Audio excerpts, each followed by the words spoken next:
Parit Baru Podcast, here we go. Oke, Rio dan Zean, betul ya? Betul. Oke, selamat datang di Parit Baru Podcast. Buat teman-teman semuanya, hari ini kita episode kesekian. Saya sampai lupa episode berapa. Ya, hari ini kita akan bahas sedikit muda dengan anak-anak muda yang hebat menurut saya di depan saya.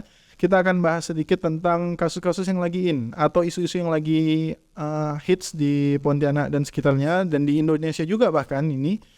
Tentang gerakan-gerakan mahasiswa yang terjadi baru-baru ini. Nah, sebelum kita bahas ke sana, kita kenalan dulu dengan dua mahasiswa tadi. Yang satu namanya Rio, Betul. yang satu namanya Zean. Oh, keren ya. Zean tuh yang nyanyi Ramadan ini ya. Insya Allah. Aduh, Insya Malik. Iya kan? Zen. Mahir Zen. Zen Malik. Zen Malik apa? Itu apa? One Direction. One Direction. Jaim. Tahu aja lu. Oke, si mana? Zean dulu ya. Zean ini adalah koordinator daerah BEM SI Kalbar. Ya, Pak. Benar ya? Benar. Oh, jadi koordinator BEM seluruh Indonesia yang ada di Kalbar. Ya, koordinator tapi khususnya itu mengkoordinator BEM-BEM yang ada di Kalbar. Di Kalbar. Woi, orang hebat di depan kita nih. Udah bisa jadi gubernur dong. Ya kan, sekalbar kan? Ya, Pak Miji kan sekalbar juga. Iya kan? Nah, nanti kita bahas tuh tentang itu. Yang sebelahnya lagi ada Rio. Rio panjangannya namanya apa? Rio Ferdinand. Rio Ferdinand, back Yeah. MU. Back MU. Hah? Kebetulan idola Bapak. Oh, itu Bapak. Kurang ajar aku berarti sama dengan Bapak kau. Aku masih muda ya. Oke. Rio Ferdinand. Jadi perwakilan Forum Komunikasi BEM se-Kalimantan Barat. FKBK. FKBK. Oh, gitu. Jadi teman-teman berdua ini adalah orang-orang yang mengkoordinir teman-teman BEM yang ada di Kalimantan Barat dan sekitarnya. Betul ya? Bisa dibilang gitu. Bisa dibilang gitu. Saya pengen nanya dulu nih. Bagaimana rasanya menjadi koordinator orang banyak sekalbar? Karena kan tiap orang kan kepalanya beda-beda ya. Ada yang botak, ada yang enggak ya. Maksudnya kan pemikirannya beda-beda. Gimana kalian nge-handle itu dan apa aja yang kalian rasakan selama jadi koordinator? Kalau saya sih tentu dengan ada pola-pola. Ada Setiap orang-orang masing-masing karakter dan berbeda-beda cara pendekatan. Oh, beda-beda cara Nah, pendekatan. dan yang tersulit itu karena kita ini kan mengepalai kepala. Istilahnya kita kepalanya ketua-ketua BEM. Kepalanya dari kepala-kepala BEM itu. Itu yang buat sulit sebenarnya. Itu yang agak berat berarti. Itu yang agak berat. Jadi bagaimana caranya kita bisa pendekatan persuasif. Oh, gitu. Jadi tiap orang tuh pendekatannya beda-beda ya. Beda-beda, Pak. Playboy kok ya? Nah, bisa bilang gitu. Langsung mengakui gitu ya. Playboy. Nah, bisa bilang gitu. Kalau Silvio gimana rasakan untuk koordinasi antar BEM itu? Sebetulnya kita sama-sama wadah komunikasi Bang antar BMSI dan FKBK ini. Nah, saya pikir bedanya di sini kalau FKBK ini bisa dibilang produk asli Kalimantan Barat. Oh, produk. Nah, produk asli Kalau Kalimantan dia Barat. produk Kalau apa nih? BMSI ini adalah turunan dari Turunan. BEM nasional, Oh, ya. Nah, FKBK sendiri itu menjadi wadah kosong kalau bisa saya bilang. Wadah kosong di mana BEM-BEM yang ada di Kalimantan Barat itu, nah kita yang mengkomunikasikan. Misalnya maunya BEM, misalnya contoh Untan, ada satu gagasan dan ide, kita diskusikan, kita rembukan. Nah, kami yang mengkoordinir hal tersebut. Gitu. Jadi kamu nih yang nemuin antara presma-presma di tiap kampus lah ya. Iya, betul. Jadi setiap presiden itu kamu yang temuin. Luar biasa juga berarti kamu. kayak PBB gitu ya. Iya, ya. Betul. Kayak PBB luas banget kita bahasnya, nanti kita ke sana. Oke, jadi itu ya kalian ya. Kalau asal kampusnya si Zean ini dari Kalau saya ini dari Universitas Muhammadiyah Pontianak. Muhammadiyah Pontianak. Ya. Sang Surya. Nah, Gua juga Muhammadiyah Jogja. Muhammadiyah Jogja kita. Ada lagu Sang Surya juga. ada Bang. Tahu kan? Untan sih kalian. Nah, maksud saya Untan juga bagus karena sekarang saya juga kuliah di Untan sekarang di S2 Visipol Pontianak. Antar. Di jurusan apa Muhammadiyahnya? Saya Fakultas Hukum. Fakultas Hukum. Oh, gitu. Jadi kalau pagi komputer, kalau malam di hukum. Enggak. Oh, jadi pagi jadi hukum. Oh, jadi kuliahnya cuma untuk di hukum. Kamu di mana? Saya Bang, kalau saya di Politeknik Negeri Pontianak, Polnep. Polnet. Ya. Oh, jurusan Teknik Elektro, program studi Teknik Listrik. Ya. kita teknik, Kak. Tadi kita sama-sama Muhammadiyah, kita sama-sama teknik. Berarti kita udah nih perpecahan dari saya. Waduh. Macam iya. Kamu teknik elektro ya? Teknik elektro. Sama-sama mahasiswa yang insya Allah bentar lagi selesai ya? Insya Allah. Amin. Ada yang jawab insya Allah tuh orang yang berjuang benar-benar saya dengan skripsinya. Yang jawab amin tuh agak-agak pasrah kan. Tapi tenang, kita bertiga ini sama, masing-masing menunggu kepastian toga kan. Saya juga lagi berproses, saya juga lagi nulis tesis juga. Ini alhamdulillah di bulan Ramadan ini kita dipertemukan ya. Nah, untuk ngomongin soal BEM, jelas pasti tidak jauh dengan pergerakan mahasiswa yang dimana biasanya ada hidup mahasiswa, hidup rakyat Indonesia. Bahasanya itu teman-teman mahasiswa ini yang ya memikirkan rakyat lah.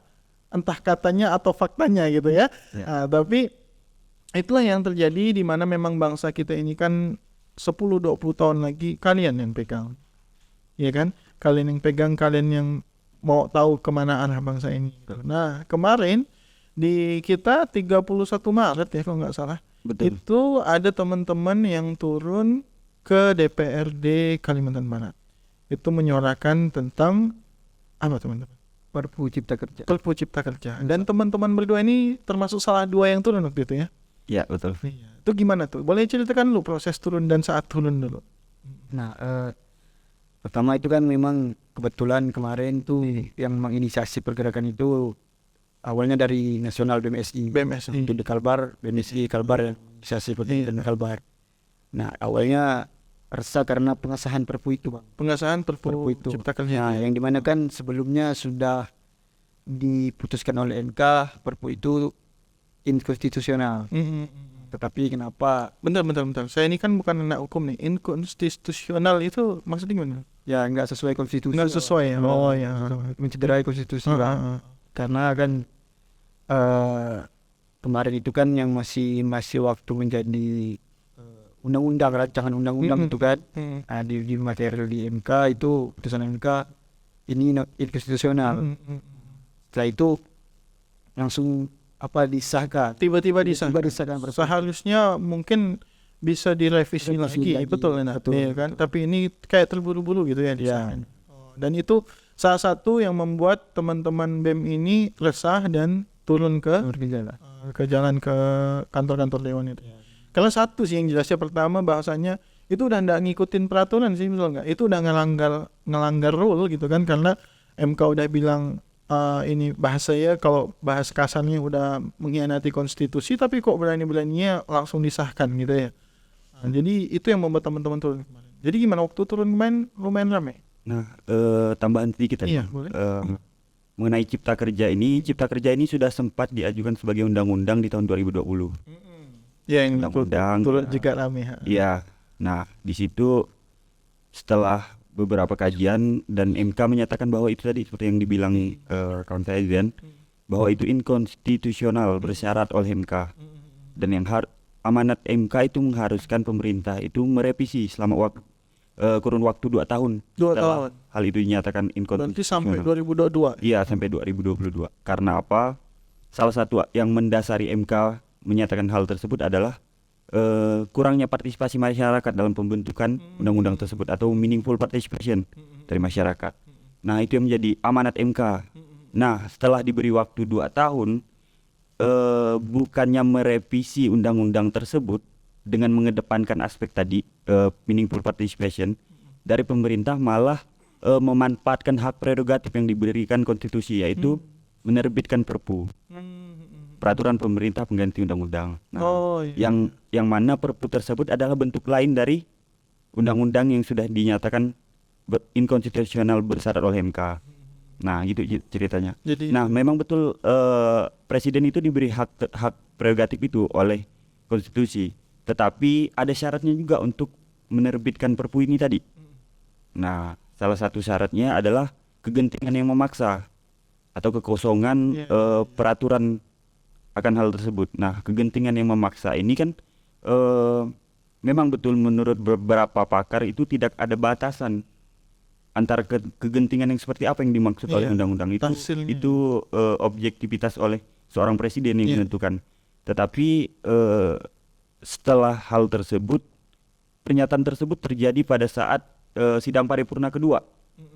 Dan di konstitusi itu menyatakan bahwa pada saat sidang selanjutnya itu sudah harus disahkan.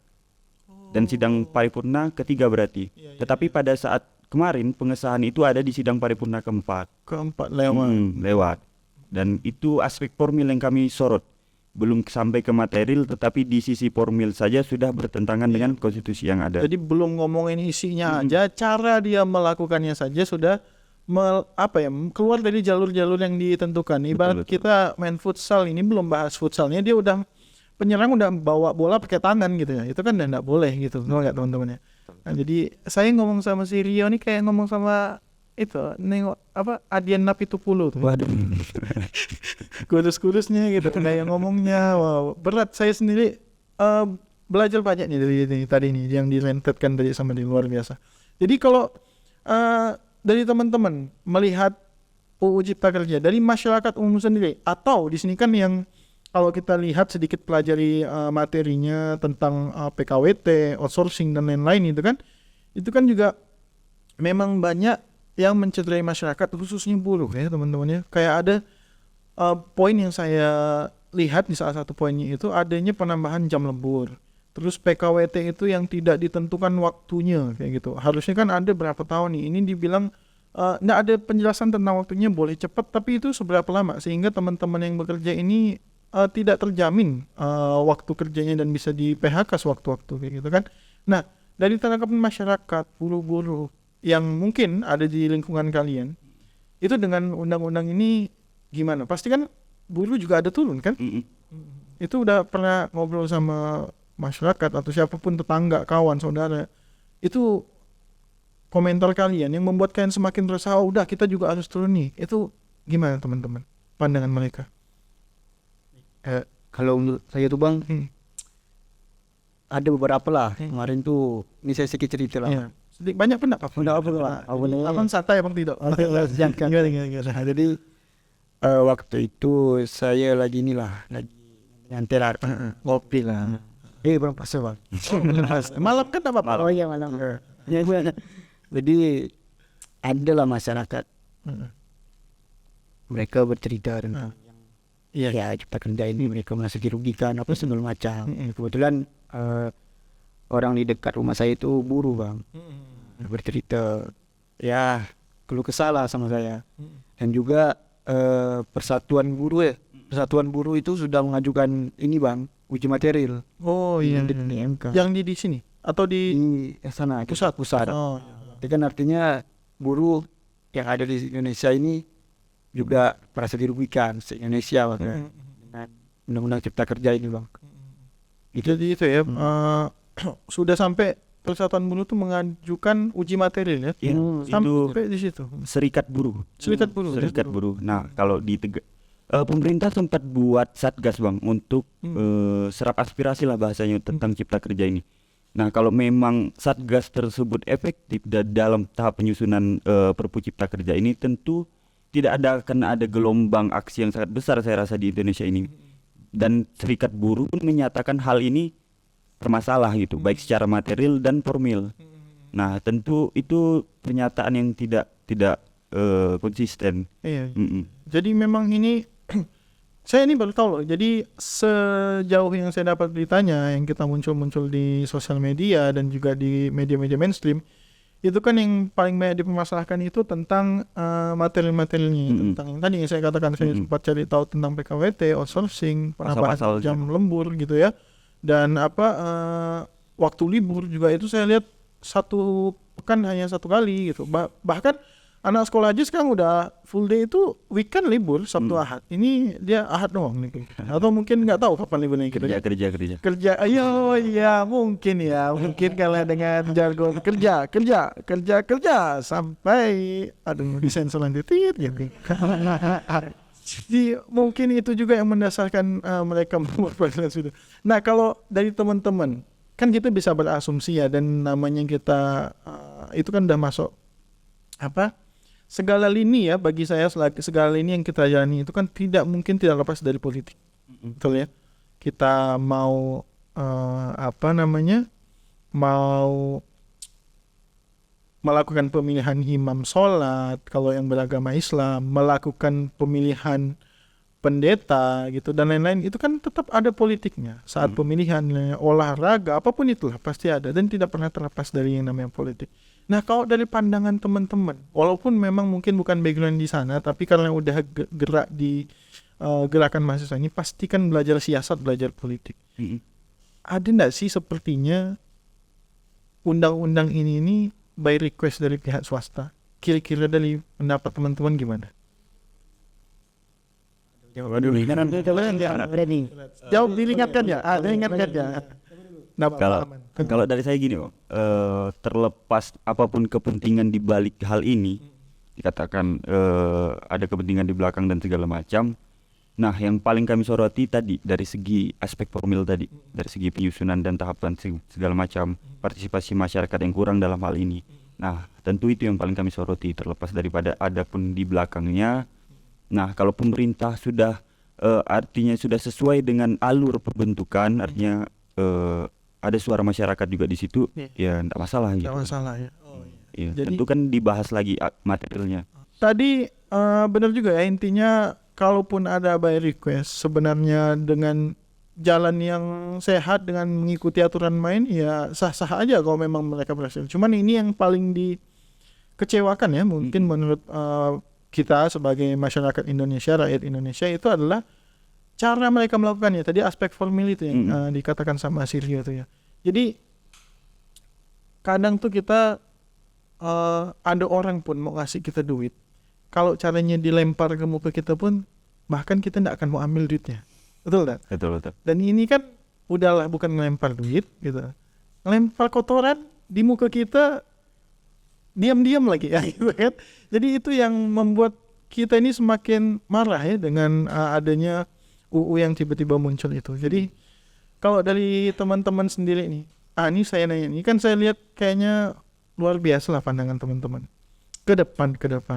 Kira-kira ada ke niatan dari teman-teman ini masuk ke dunia perpolitikan seperti itu? Saya Kalau dari saya sih ada, Pak. ada ya. Ada. Oh, jadi ingin nyoba masuk ke apa bahasanya, bukan dunia politik ya, tapi ingin menjadi orang yang aktif dalam membangun pemerintahan lah seperti itu ya.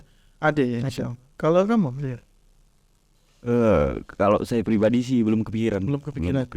Tapi tetap kalau ada hal-hal yang tidak yang bertentangan dengan konstitusi, tetap kamu garis paling depan. Sebisa mungkin mengawal. Semakin luar biasa. Ini pemuda-pemuda yang hebat.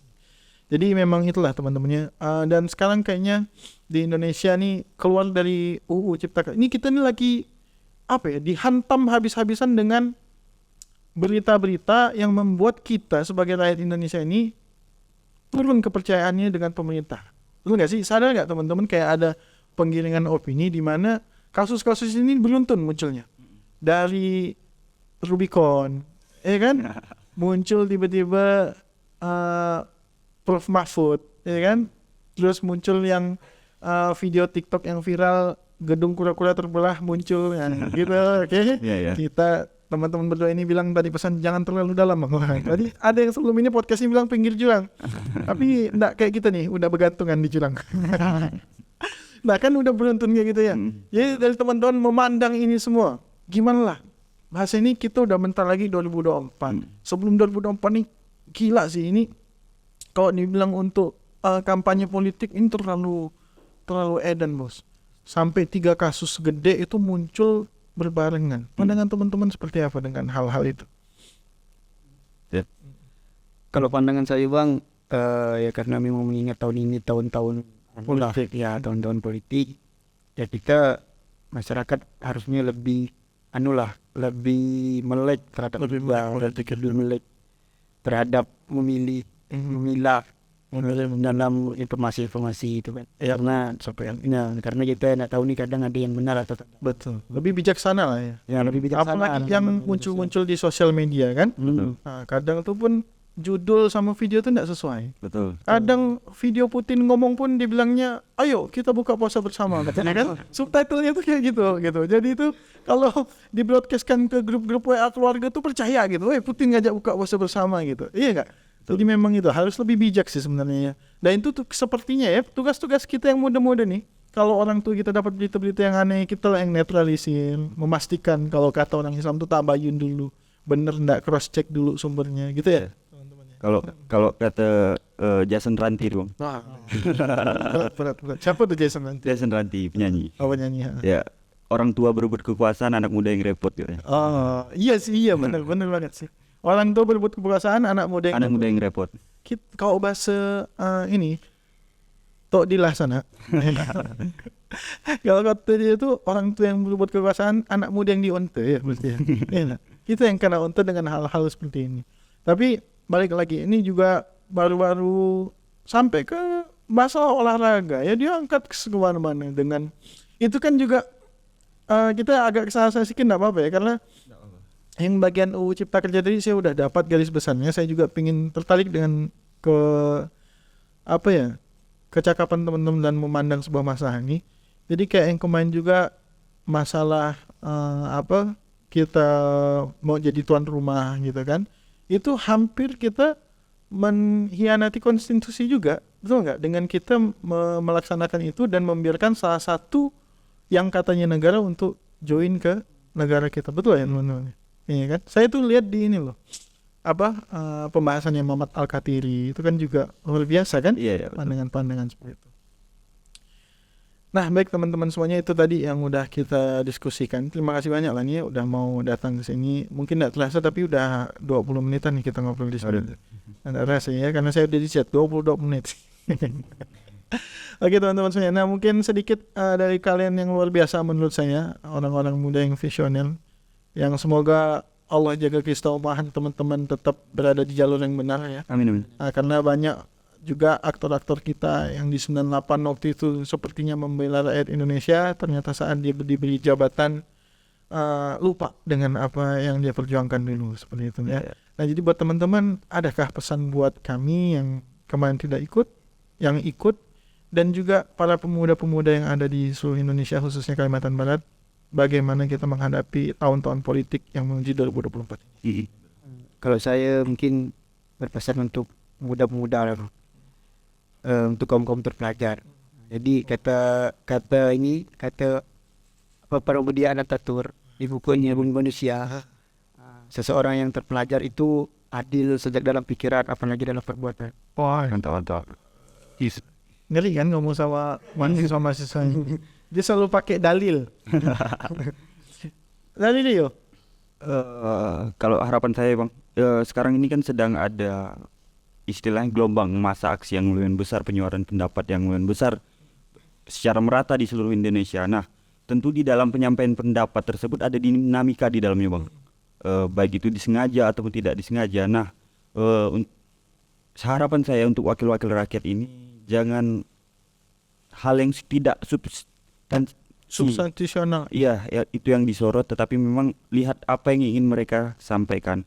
Nah, ini bukan satu kebencian yang hadir dari mahasiswa, bukan satu keresahan atau kebencian terhadap wakil rakyat, tetapi ini adalah bentuk kecintaan, bang. Kalau saya bisa analogikan ke dalam suatu hubungan antar lawan jenis gitu, bang. Ketika kita melarang pasangan kita untuk misalnya jangan pulang terlalu malam, bukan berarti kita benci terhadap dia, tetapi bagaimana kita bentuk sayang kita terhadap dia, betul gitu. Ya. Jadi analoginya sulit ya. Jadi kita ini bergerak bukan karena kita benci, kita ini turun bukan karena kita tidak senang dengan kamu, tapi kita bergerak turun dan mengajak semua elemen itu karena bukti cinta kita kepadamu. Tawa Golita ya. Ini sumunan nih, boleh nanti minta nomor. Oke gitu teman-teman, terima kasih banyak udah datang ke sini dan memberi insight yang luar biasa. Semoga nanti teman-teman ada waktu di lain kesempatan. Terima kasih Zean dari Universitas Muhammadiyah Pontianak dan juga Rio dari Politeknik Negeri Pontianak Polnet. Buat teman-teman semuanya, sekali lagi yang mau join ke Firebar Podcast, mau cerita-cerita curhat, boleh DM ke Instagram kita dan insyaallah kita akan ngobrol di sini bersama-sama. Yang mau follow Zean sama Rio, Instagramnya Zenoprian @rio.dinan. @rio.dinan. Insyaallah nanti kamu berdua follow saya. Nanti saya tampilkan linknya di deskripsi biar teman-teman bisa follow dan diskusi lagi dengan teman-teman berdua yang menurut saya luar biasa ini. Oke, teman-teman semuanya, thanks for watching and see you next video.